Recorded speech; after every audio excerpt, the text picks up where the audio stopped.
High প্রিয় শিক্ষার্থীরা, সবাইকে স্বাগত জানাচ্ছি আজকের ক্লাসে। আজকে আমরা যে বিষয়টি নিয়ে আলোচনা করব তা হলো সম্মান দ্বিতীয় বর্ষ অর্ডিনারি ডিফারেনশিয়াল ইকুয়েশন চ্যাপ্টার 14 অনির্ণীত সহগ পদ্ধতি বা মেথড অফ আনডিটারমাইন্ড কোএফিসিয়েন্ট। তাহলে চলো শুরু করা যাক আজকের আলোচনাটি। আজকের আলোচনার শুরুতেই আমরা দেখব অনির্ণীয় সহগ পদ্ধতি বা আনডিটারমাইন্ড কোএফিসিয়েন্ট। আর অনির্ণীয় সহগ পদ্ধতিকে এটা দ্বারা প্রকাশ করা হয় ইউসি। ইউসি দ্বারা প্রকাশ করা হয়। ইউসি মানে আনডিটারমাইন্ড এবং কোএফিসিয়েন্ট মানে সি মানে ইউসি মানে মেথড অফ আনডিটারমাইন্ড কোএফিসিয়েন্ট মানে ইউসি দ্বারা প্রকাশ করা হয়। যদি ইউসি দ্বারা প্রকাশ করা হয় আর আনডিটারমাইন্ড কোএফিসিয়েন্ট কোন কোন ফাংশনের ক্ষেত্রে হবে বা কিভাবে হবে বা কি তা নিয়ে একটু বিস্তারিত আলোচনা করব, তারপর আমরা কিছু এক্সাম্পল দেব। ঠিক আছে, আমরা অসমমাত্রিক রৈখিক অন্তরক সমীকরণের ক্ষেত্রে এরকম কিছু দেখছি, এক্সাম্পল জানি চ্যাপ্টার 11 থেকে। যেমন D square minus 5d plus 6 y is equal to x square D square minus 3d plus 9 y is equal to e to the 4x বা ডি স্কোয়ার বা ডি কিউব যাই দেও না কেন minus 5d plus 10 is equal to sine x cos x. ঠিক আছে, বিষয়টা যদি এরকম হয় এই সমীকরণ সমান কিন্তু 0 হইলে তোমার অসমমাত্রিক রৈখিক হবে না, সমমাত্রিক হয়ে যাবে। তাহলে তোমার ওয়াইসি এবং ওয়াইপি নির্ণয় করতে হবে না। আর যেহেতু অনির্ণীয় সহগ পদ্ধতি এটা অরৈখিক মানে অসমমাত্রিক রৈখিক অন্তরক সমীকরণের ক্ষেত্রে হবে ওয়াইসি এবং ওয়াইপি নির্ণয়। ওয়াইসি সবসময় আগের মতো হবে, আর ওয়াইপি নির্ণয়ের যে পদ্ধতিটা একটা ব্যতিক্রম নিয়মে, এই নিয়মটাই হচ্ছে অনির্ণীত সহগ পদ্ধতি। ঠিক আছে, বিষয়টা এই নিয়মটাই হচ্ছে অনির্ণীত সহগ পদ্ধতি যদি এটা হয়।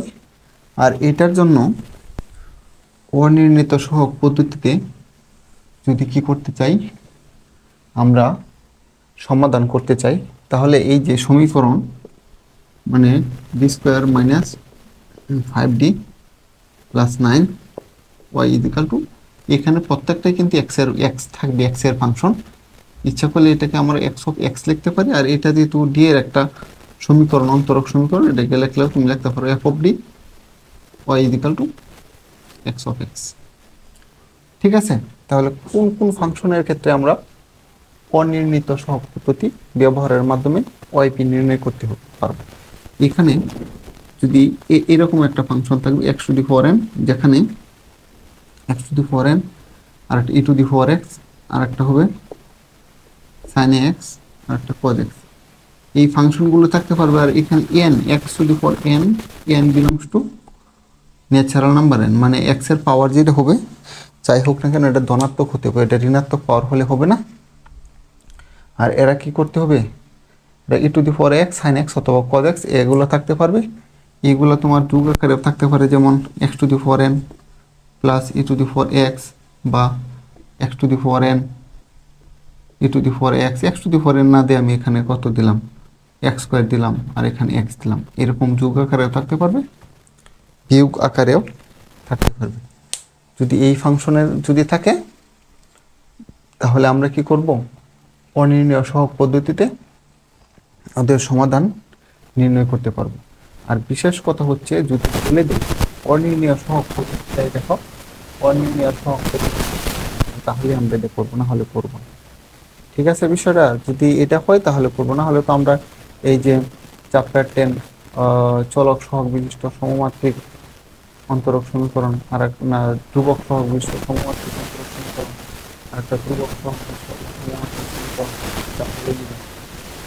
আর যেমন চ্যাপ্টার পরামিতিক পরিবর্তন পদ্ধতির সাহায্য করলে ওটাকে কাজ নিয়ে আসতে। ঠিক আছে, বিষয়টা যদি এটা হয় তাহলে আমরা করবো। এভাবে থাকলেও আমরা কি করতে পারবো, অনির্ণীয় সহগ পদ্ধতিতে নির্ণয় করতে পারবো। আর একটা বিষয় হচ্ছে অনির্ণয় সহগ পদ্ধতির একটা সুবিধা হচ্ছে এখানে পিআই মানে পার্টিকুলার ইন্টিগ্রাল নির্ণয়ের ক্ষেত্রে ইন্টিগ্রেশন করতে হয় না, ইন্টিগ্রেশন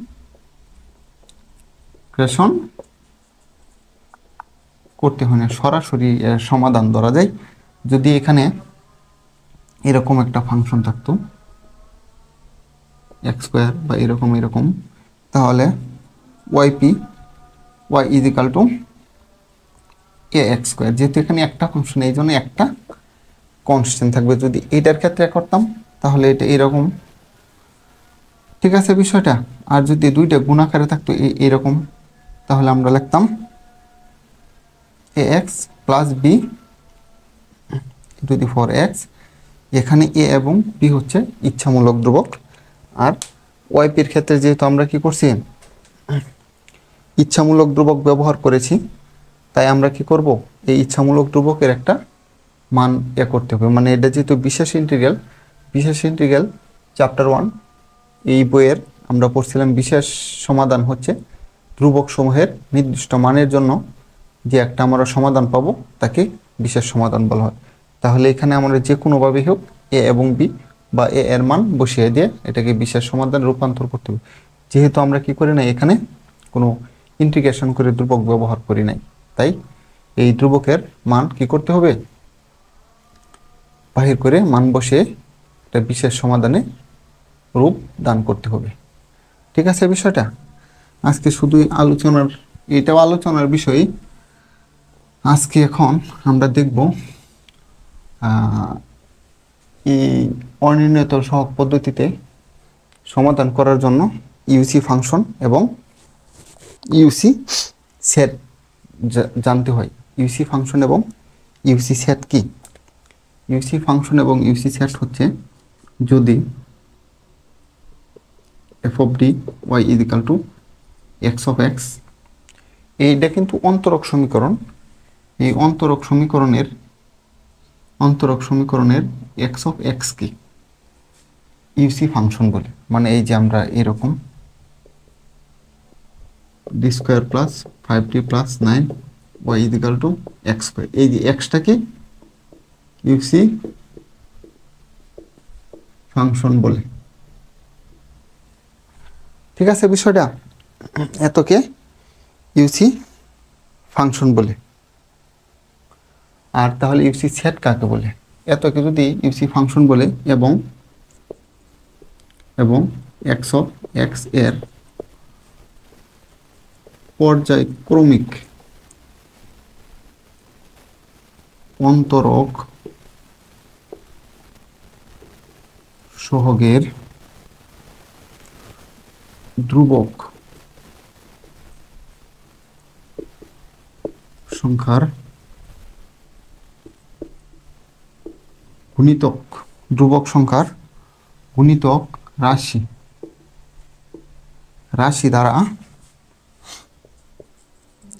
দ্বারা গঠিত সেটকে ইউসি সেট বলি। ঠিক আছে বিষয়টা। এবং এক্স অফ এক্স এর পর্যায়ক্রমিক মানে সাকসেসিভ, পর্যায়ক্রমিক অন্তরক মানে একের পরে দুইবার ডিফারেন্সিয়েশন করে, দুইয়ের পরে তিনবার, তিনের পরে চারবার, মানে এখানে কোনো গ্যাপ থাকবে না। যেমন ক্রমিক 1 2 3 এর পরে 5 হবে না, 4 হবে, 4-এর পরে 5 হবে। পর্যায়ক্রমিক অন্তরক সহগের ধ্রুব সংখ্যার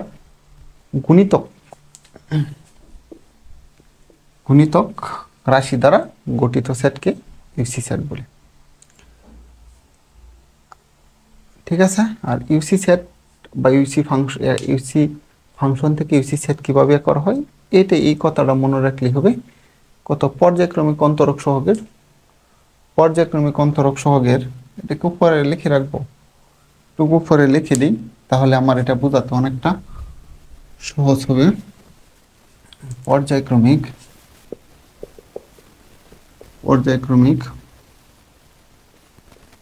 অন্তরক সহগের ধ্রুবক সংখ্যার গুণিতক রাশি। ঠিক আছে, আমি একটু শর্টভাবে লিখে রাখলাম। আমরা এখন কিছু রাশি বা ফাংশনের ইউসি সেট এবং ইউসি ফাংশন এবং ইউসি সেট দেখব। এখানে লিখব ইউসি ফাংশন আর এখানে লিখব UC set. UC function is equal to যদি একটা কত হয় ধ্রুবক হয় তাহলে এর ইউসি সেট হবে 1। যেহেতু সেট বলছি তাই একটা সেকেন্ড ব্র্যাকেটের দ্বারা কি করতে হবে, ওই সেটের উপাদানটাকে আবদ্ধ করতে হবে। আর আমাদের কথা হচ্ছে x to the power n e to the power x sin ax cos ax, এই চারটায় কি হতে পারবে অনির্ণয় সহগ পদ্ধতির ক্ষেত্রে এইগুলাই কি হবে ইউসি ফাংশন হতে পারে। ঠিক আছে, অসমমাত্রিক রৈখিক অন্তরক সমীকরণের ক্ষেত্রে। আর তাহলে এখন যদি ইউসি ফাংশন যদি x হয়, যদি x হয় তাহলে ইউসি সেট কত হবে x কেমন হচ্ছে দেখো, পর্যায়ক্রমিক অন্তরক সহগের ধ্রুবক সংখ্যার গুণিতক রাশি দ্বারা গঠিত সেটকে, তাহলে পর্যায়ক্রমিক এখানে কত আছে x, x কে একবার ডিফারেন্সিয়েশন করতে, x কে একবার ডিফারেন্সিয়েশন করলে হবে কত 1 1 যে কত এটা কিন্তু আসলে n x to the 4 n minus 1 x to the 4 0 is equal to 1। আসলে এর আগে কত ছিল পর্যায়ক্রমিক অন্তরক সহগ ধ্রুবক সংখ্যার গুণিতক রাশি দ্বারা। ধ্রুবক সংখ্যার গুণিতক মানে ধ্রুবকগুলা যাবে না, এর যে অরিজিনাল চলক মানে রাশি মানে চলক যে আছে সে হবে। তাহলে আগে কত ছিল x, তারপর কত হয়েছে x to the 4 0, x to the 4 0 লিখলে তো মানুষে কবে এটা ব্যাককল, এই জন্য x to the 4 0 equal to 1, তাই কত হয়েছে x এবং 1 হয়েছে। ঠিক আছে বিষয়টা। আর ইউসি ফাংশন যদি x স্কোয়ার হয় তাহলে UC set is equal to x square x 1। অর্থাৎ দেখো এটা তুমি আরো সহজভাবে, আসলে এটা সহজভাবে না, এখানে পাওয়ার যত ছিল পাওয়ার 1 যেটা আছে এটা তো লিখবই, তারপরে এর পাওয়ার 1 কমাও, তারপরে পাওয়ার কমাও, মানে x টু দি পাওয়ার 2 পরে x টু দি পাওয়ার 1 পরে x টু দি পাওয়ার 0। আর দেখো পর্যায়ক্রমিক অন্তরক x স্কোয়ারকে ডিফারেন্সিয়েশন করলে কত হবে 2x। অন্তরক সহগ ধ্রুব সংখ্যার গুণিতক রাশি দ্বারা, মানে ধ্রুবক পদ বাদ দিতে হবে, ধ্রুবক পদ বাদ দিলে এখানে কত আসছে x, তারপর এটাকে যদি আরেকবার ডিফারেন্সিয়েট করি 2x কে আরেকবার ডিফারেন্সিয়েশন 2 into 1 বা এটা 2 into x to the power 0, এখানে ধ্রুবক পদ যদি বাদ দেও তাহলে রাশিটা কত হবে x to the power 0, x to the power 0 মানে 1, এই জন্য আমি লিখছি কত x স্কোয়ার x 1। আশা করি তোমরা বুঝতে পেরেছ। তারপর যদি আমরা কি করি ইউসি ফাংশন কত x কিউব ধরি, তাহলে ইউসি সেট হবে UC set is equal to x cube x square x 1। কারণ পাওয়ার যত আছে এক করে কমিয়ে লেখো, এটা আমি বোঝাচ্ছি। x কিউব তো আছেই, এখন আমি x কিউবরে কি করব ডিফারেন্সিয়েশন করব 3x স্কোয়ার, এটা ধ্রুবক সংখ্যাটা বাদ দাও তাহলে রাশিটা এখানে কত আছে x স্কোয়ার, x কিউব তো ছিল 4x স্কোয়ার। এখন এটাকে ডিফারেন্সিয়েশন করো বা ddx অফ x স্কোয়ার, এটাকে ডিফারেন্সিয়েশন করলে কত হবে 2x, ধ্রুবক সংখ্যাটা বাদ দাও তাহলে কত x, এই যে x, তারপর x কে ডিফারেন্সিয়েশন করো x 1, এই যে 1। ঠিক আছে বিষয়টা। তারপর আমরা e to the power x কে দেখব। এখন তো x, আর যদি করো UC function x to the power n, তাহলে এটা সরাসরি লিখে ফেলবো UC function set is equal to x to the power n, x to the power n minus 1, x to the power n minus 2 dot dot x square x one, sorry ব্র্যাকেটটা এখানে হবে, ঠিক আছে। তারপর আমরা দেখব UC function is equal two, যদি ই to the four x হয় তাহলে ইউসি সেট কত হবে, ই টু দি ফোর এ এক্সই হবে। দেখো differentiation e to the four এক্সকে ডিফারেন্সিয়েশন করলে e to the four x, যার এক্স বলছি সে এক্স না, সে এ এক্স, বা e to the four x into a into one, বা a e to the four x. A u to the four x, এখানে থেকে ধ্রুবক সংখ্যা বাদ দেও, মানে রাশিটা নেও, যে চলকটা নেও, চলকটা কত, e to the four a x. এটাই বলছিলাম পর্যায়ক্রমিক অন্তরক সহগের ধ্রুবক সংখ্যার গুণিতক রাশি দ্বারা, মানে গুণিতক ধ্রুবক সংখ্যা বাদ দিয়ে শুধু গুণিতক যে রাশিটা আছে ওইটা দ্বারা যে গঠন করবো সেটটা, তাই হবে আমাদের অনির্ণীয় সহগ পদ্ধতি, ঠিক আছে, অনির্ণীত সহগ পদ্ধতি। তারপর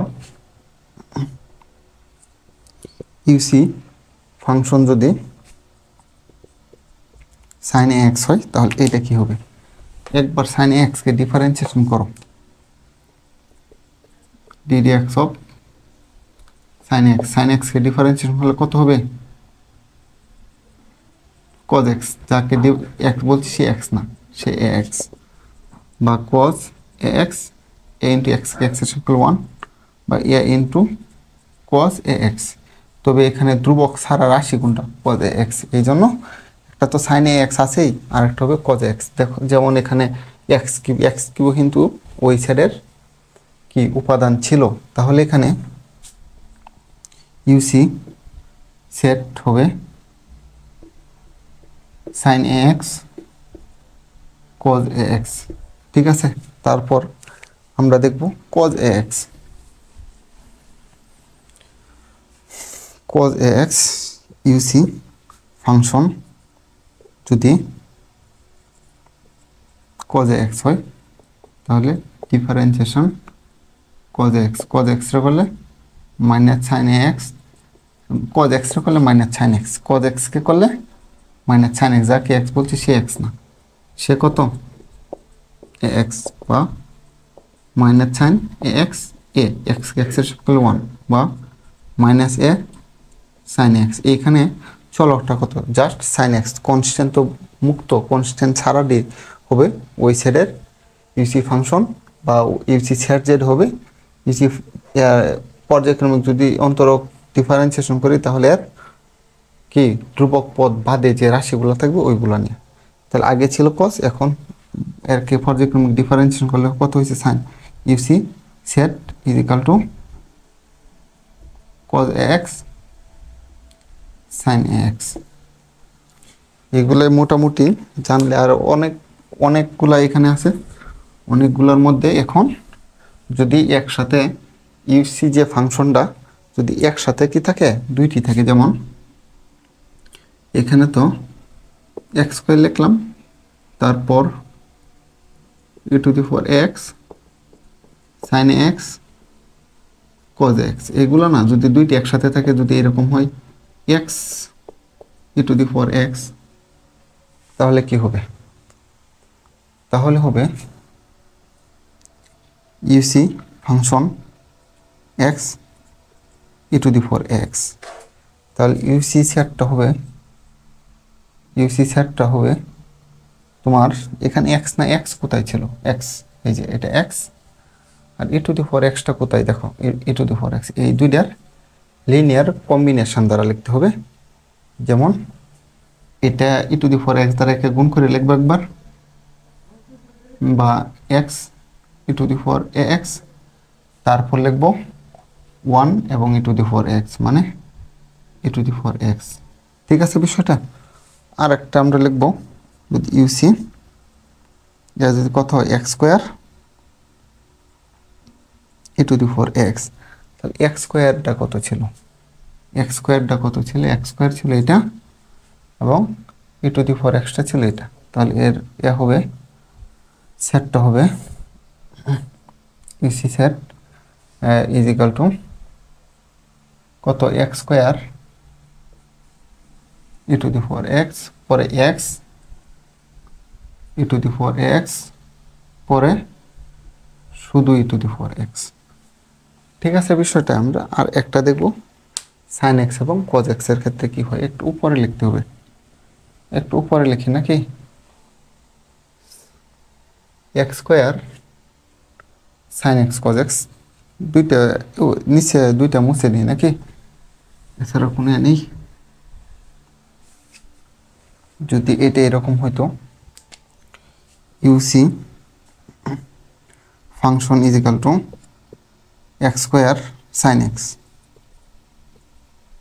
সাইন এক্স, তাহলে এটা ইউসি সেটটা কত হইতো, ইউসি সেট সাইন এক্স এর কোথায় এটা বলো, সাইন এক্স, এক্স স্কোয়ারের এ হচ্ছে এটা, আর সাইন এক্স এর হচ্ছে এটা, এটার লিনিয়ার কম্বিনেশন করব।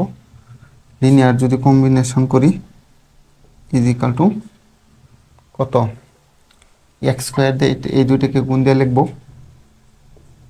X square sine x, x square cos x, তারপর এক্স দিয়ে লিখবো, x sine x, x cos x, তারপর 1 দিয়ে লিখবো সাইন এক্স কজ এক্স। এগুলোই আশা করি তোমরা বুঝতে পেরেছ ইউসি ফাংশন এবং ইউসি সেট কি। তারপর আমরা কি করব, একটি গুরুত্বপূর্ণ এক্সাম্পল করার চেষ্টা করব ইনশাআল্লাহ। আরো অনেক কথা বাকি আছে, এই কথাগুলো আমরা কি করব,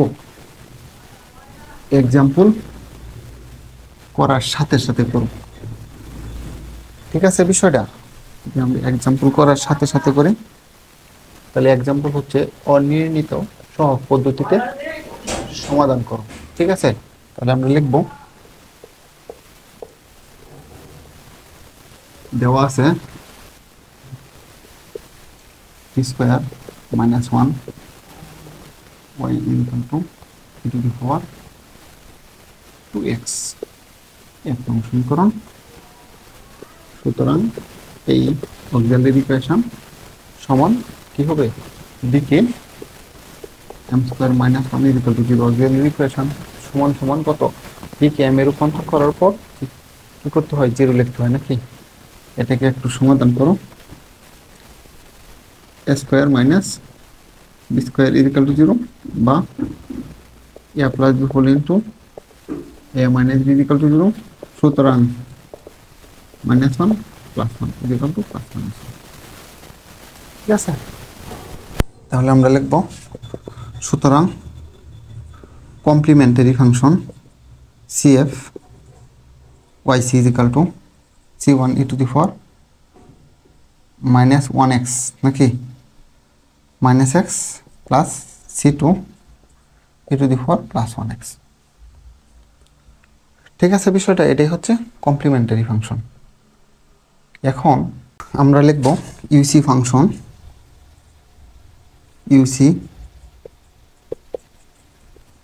ইউসি ফাংশন ইজ ইকুয়াল টু কত, ইউসি ফাংশন যেটা সমীকরণ সমান দেওয়া থাকবে ই টু দি পাওয়ার 2x এবং UC set is equal to, কারণ e to the power x এর e to the power x, UC function UC set এটাই। এখন লিখব যেহেতু ইউসি সেটের কোনো উপাদান, যেহেতু ইউসি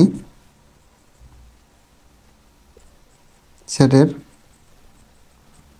কোনো উপাদান, ইউসি সেটের কোনো উপাদান ওয়াইসিতে, ওয়াইসি মানে কত, কমপ্লিমেন্টারি ফাংশনে কি ওয়াইসিতে নেই, সুতরাং ই টু দি পাওয়ার 2x সেটের উপাদান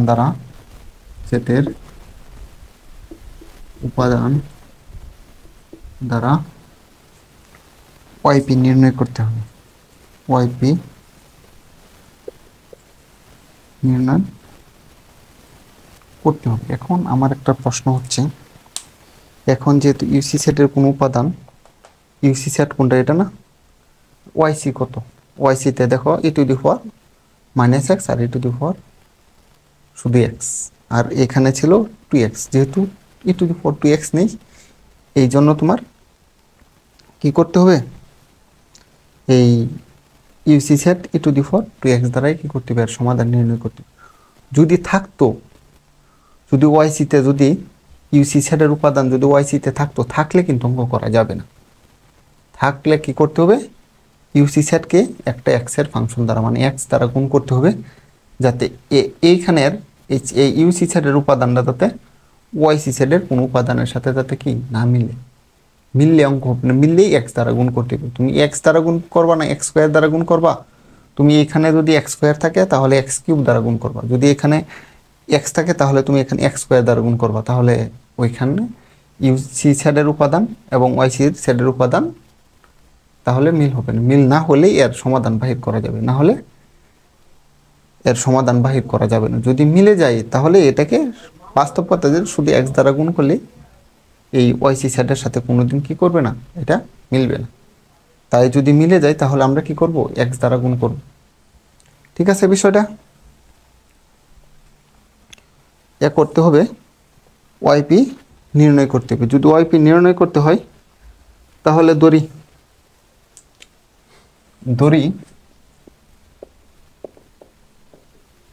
YP such that y is equal to a e to the 4 to x।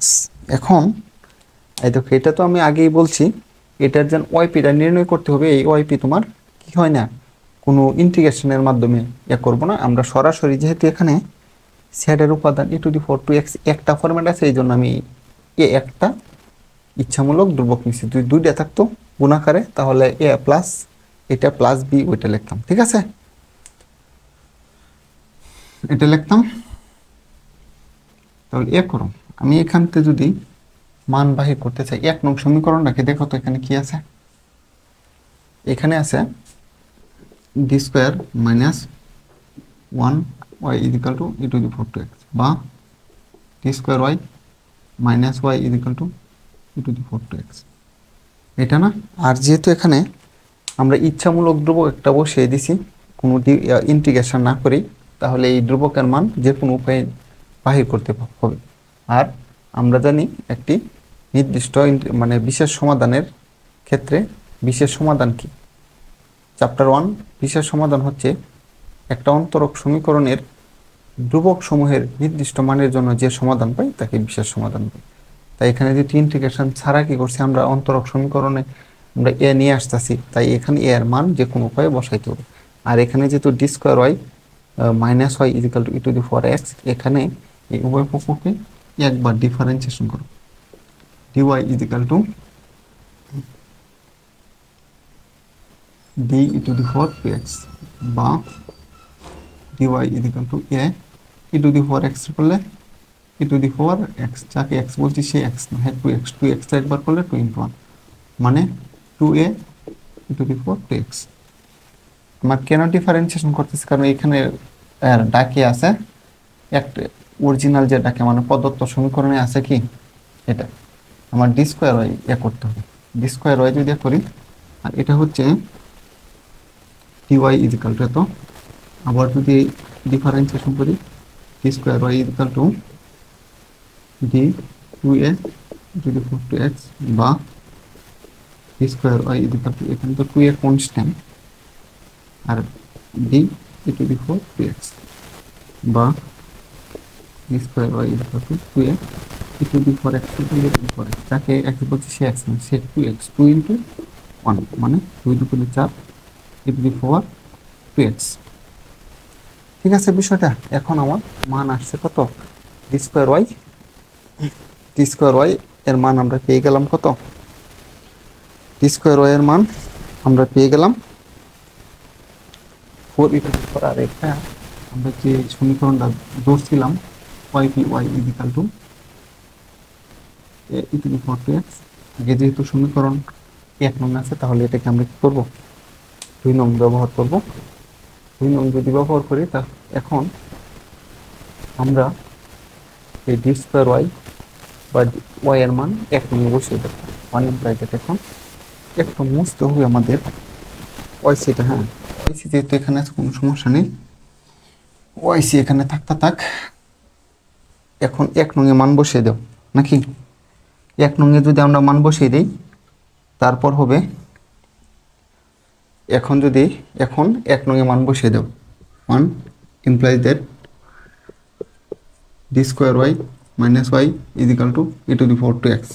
d square y এর মান হচ্ছে a 4a e to the power 2x minus a e to the power 2x is equal to e to the power 2x। দেখো তো এখানে 4টা থেকে একটা গেলে 3টা, তাহলে 3a e to the power 2x is equal to e to the power 2x। এখানে করো এই প্রত্যেকটা অঙ্কেতে, এটা তো অনেকটা সহজ অঙ্ক, তাই এই কথাই বলা সহগ সমীকৃত করে পাই e to the power 2x এর সহগ সমীকৃত করে, মানে e to the power 2x বাদ দেব উভয় পক্ষ থেকে, তাহলেই তো হয়।